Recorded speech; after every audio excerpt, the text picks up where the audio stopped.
நேற்று மகாநதியில் பஞ்சாயத்துலாம் முடிஞ்சு இடத்த 5 வருஷம் பார்த்துக்கணும், இதுக்குள்ளே நல்லா வரணும், வந்தால் தான் பார்க்க விடுவேன், திரும்ப இல்லாட்டி நான் வாங்கிடுவேன் அப்படின்னு சொல்லிட்டு பஞ்சாயத்து முன்னாடி எல்லாரும் சொல்லிடவும், சரிம்மா விடுமா அவன் கஷ்டப்படுறான் கொஞ்ச நாளைக்கு இருக்கட்டும்னு சொல்லிடுறாங்க. சரின்னு சொல்லிட்டு சரி நீங்கள் தான் எல்லாம் பொறுப்பு அப்படின்ட்டு பஞ்சாயத்தில் சொல்லிட்டு சரி வாங்க மாமா போகலாம் அப்படின்ட்டு காவேரி கூப்பிட அவங்க அண்ணன் இருந்துட்டு ஏம்மா வீட்டுக்கு போகலாமா அப்படின்ட்டு சொல்கிறாரு. அதுக்கு சரி போகலாண்ணா அப்படின்னு சொல்லிட்டு அவங்க காவேரியோட வீட்டுக்கு போகிறாங்க. அங்கே போனால் வீடு எல்லோரும் போகவும் அப்போ தான் அவங்க அண்ணன் அவங்க காவேரியோட அம்மாவை பார்க்கவுமே அவங்க அம்மா மாதிரியே இருக்கவும், அம்மா நீ அங்கே அப்படியே அம்மா மாதிரியே இருக்கீங்க அப்படின்னு சொல்லிட்டு அவங்க அம்மா வீட்டுக்குள்ளே கூட்டிகிட்டு போகிறாங்க. எல்லோரும் கூட்டிகிட்டு போய் உட்காந்து எல்லாம் பேசிகிட்டு இருக்காங்க, என்ன ஏதுன்னு எல்லாம் விசாரிச்சுட்டு இருக்காரு. அப்போ தான் அவர் பேரன் வராரு.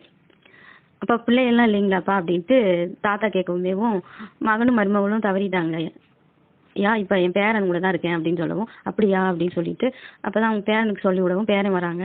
பேரன் வந்தோடனே வாடா செல்வோம் அப்படின்னு அவங்க தாத்தா கூப்பிட்டு உள்ளே இங்கே வாடா அப்படின்னு சொல்லிட்டு உள்ளே போகவும் இதாண்டா அவங்க அத்தை காவேரி அப்படின்னு சொல்லவும் காவேரின்னு சொல்லவுமேவும் செல்வம் அப்படியே காவேரி அவங்க ஃபோட்டோவில் பார்த்ததுனால அப்படியே அத்தை அப்படியே இருக்கீங்க இருந்த மாதிரியே அப்படின்னு இருந்த மாதிரியா அப்படின்னா ஆமாம் எங்கள் அத்தை இப்படி தான் இருப்பாங்க, எங்கள் வீட்டில் ஃபோட்டோ இருக்கே அப்படின்னு சொல்லிட்டு ஃபோட்டோவை எடுத்து காமிக்கவும் காவேரி அப்படியே இருக்குது, காவேரி அவங்க அம்மா எல்லாமேவும் அதில் அப்படியே இருக்காங்க அந்த ஃபோட்டோவில். இன்னும் அப்போ இருந்தது அப்படியே வந்திருக்குமே அப்படின்னு சொல்லிட்டு ஆச்சரியமாக பார்க்குறது காவேரியும் அவங்க அம்மாவும் ஆச்சரியமாக பார்க்குறாங்க. விஜயும் பார்த்துட்டு எங்கள் ஃபோட்டோலாம் இல்லையா அப்படின்னா நீங்களாம் வரல மாப்பிள்ள, அப்படியே நீங்கள் ஊரில் தான் நீங்கள் மதுரையில் இங்கே வரவே இல்லை அப்படின்னு சொல்லி அவங்க காவேரி அவங்க அண்ணன் சொல்லவும் சரின்னு சொல்லிட்டு சரிப்பா ஏதாச்சும் சாப்பிட வாங்கிட்டு வா, இல்லை அதெல்லாம் ஒன்றும் வேணாம் நாங்கள் சாப்பிட்டு தான் வந்தோம் அப்படின்னு. இல்லை சாப்பிட்டு தான் போகணும், இல்லை நீங்கள் அதெல்லாம் ஒன்றும் வேணாம் பேசாமல் இருங்க அப்படின்னு சொல்லிட்டு அப்புறம் அவங்க தம்பியே வர்றாங்க, விஜயோட தம்பி பேரனுங்க.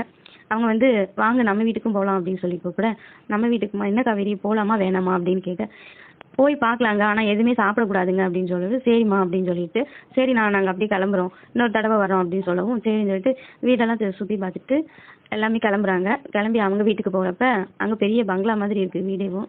இவ்வளோ பெரிய வீடா அப்படின்னு சொல்லிட்டு விஜய் அதிர்ச்சியாக பார்க்க வீட்டுக்குள்ளே வாங்கினான்னு சொல்லி கூட்டிகிட்டு போகிறாங்க. வீட்டுக்குள்ளே போய் எல்லாம் பார்த்துட்டு தனித்தனியாக அப்படியே பிரிச்சுட்டா இருப்போம் அவங்க அப்பா. இந்த மாடி இங்கிட்டு போனால் உங்களுக்குங்கண்ணா இது எங்கள் பக்கம் அப்படின்னு இந்த பையன் சொல்கிறான்.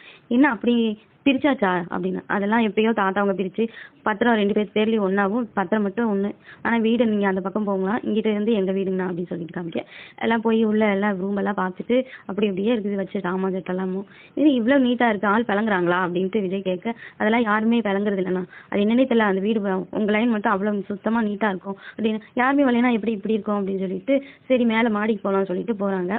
மேலே மாடியில் போய் பார்த்தா வீடு அவ்வளோ க்ளீனாக இருக்குது. நீங்களும் வாங்கப்பா அப்படின்னு கூப்பிட்டா அவங்களால வர முடியல அந்த வீட்டுக்கு மாடிக்கு. ஏன் இந்த பக்கம் வரமாட்டேங்கிறீங்கன்னு கேட்டால் அங்கே என்னன்னு தெரியல, சின்ன பிள்ளைலேருந்தே நாங்கள் அங்கே போகிறதே கிடையாது, அங்கே போனாவே ஜாமான் சட்டெல்லாம் உருள்ற மாதிரி இருக்கும். என்ன சொல்கிறீங்க அப்படின்னு. ஆமாம் அந்த வீடு நாங்கள் உள்ளே வந்தாவே அந்த மாதிரி சவுண்டு கேட்கும், நாங்கள் பயந்துட்டு ஓடி வந்துடுவோம்னா இந்த முடியுமே அப்படி தான் இருக்குது அப்படின்னு சொல்லவும் உங்களுக்கு அப்படியே ஒரு மாதிரி ஆயிடுது காவேரிக்கும் விஜய்க்கும். ஏன் அப்படி இருக்குன்ட்டு உள்ளே போய் எல்லாம் பார்த்து நல்லா தான் இருக்குது எந்த இதுவும் இல்லையே அப்படின்ட்டு அங்கே பார்த்தா அவங்க அப்பா அவங்க அம்மா தம்பி விஜயும் இருக்கிற மாதிரி ஒரு ஃபோட்டோ ஒன்று தொங்குது.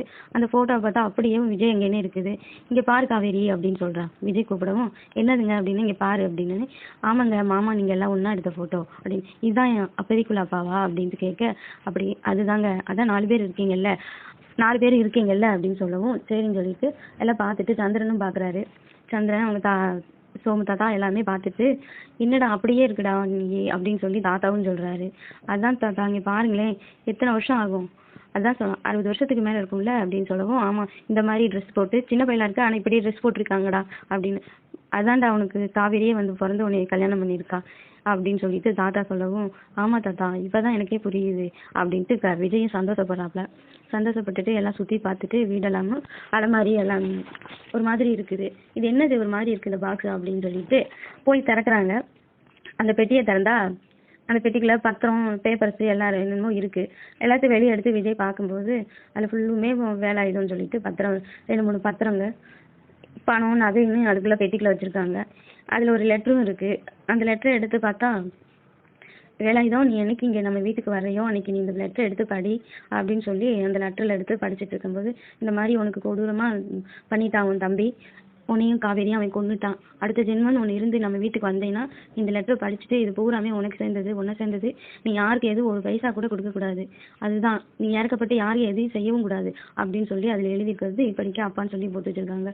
இது என்ன காவேரி அப்படின்னு கேட்க ஆமாம் மாமாவுக்கு அவங்க சின்ன மாவனை உங்கள் தம்பியை பிடிக்கவே பிடிக்காது, அதனால தான் மாமா இப்படி எழுதி வச்சுருக்காங்க அப்படின்னு சொல்லிட்டு அதுக்குள்ளே இருந்த நகை பணம் எல்லாமேவும் இந்த எல்லாம் எடுத்து பார்க்குறாங்க. சரி இதுக்குள்ளேயே இருக்கட்டும் அப்படின்னுட்டு, இல்ல இல்ல அதெல்லாம் வேணாம்டா எடுத்துட்டு வந்துரு. நகையெல்லாம் எடுத்துக்கோ. பணம் எல்லாம் இருக்கட்டும் அப்படின்னு சொல்லி தேவி சொல்லவும், சரிம்மா அப்படின்னு சொல்லிட்டு நகையை மட்டும் எடுத்துட்டு டாக்குமெண்ட்லாம் எடுத்து பார்க்குறாங்க. பார்த்தா அதுல பூரா பத்திரம் வீடு இருக்கு. 2 வீட்டு பத்திரம் இருக்கு. தென்னந்தோப்புன்னு சொல்லிட்டு என்னமோ எழுதி வச்சிருக்கிறாரு. அதெல்லாம் எடுத்து பார்த்துட்டு இதெல்லாம் எங்க போய் தேடுறது நம்ம அப்படின்னு சொல்லிட்டு, அதான் செல்வம் சோமன் இது பேரன் இருக்கான்லங்க அவங்கள்ட்ட கொடுக்கலாமாம்மா அவன் பார்த்து சொல்லுவான்ல அப்படின்னு. ஆமா அப்படின்னு சொல்லிட்டு அந்த பத்திரத்தையும் எடுத்துக்கிறாப்புல விஜய். எடுத்துட்டு எல்லாம் பார்த்துட்டு வீடெல்லாம் க்ளீனாக இருக்கிறத பார்த்துட்டு ஆள் பிளங்குற மாதிரியே இருக்கே காவேரி அப்படின்னு. ஆமாம்மாம்மா இங்கே அப்படிதான் வச்சிருப்பாங்க. அதே மாமா ஆத்மா இன்னும் சாந்தி ஆகலை. சாந்தி அடையல மாமா. அதனால தான் அவங்களையும் இந்த வீட்டுக்குள்ள விடாம அவங்களுக்கு பிடிக்காதனால அந்த வீட்டுக்குள்ள விட மாட்டாம மாமா இருக்காங்க. என்ன சொல்ற காவேரின்னு. ஆமா மாமா உங்க அப்பா உயிரோட தான் ஆத்மாவா தான் இருக்காரு இந்த வீட்டுக்குள்ள. அதே மாதிரி உங்க ஆத்மாவும் இதுல இருக்கு அப்படின்னு.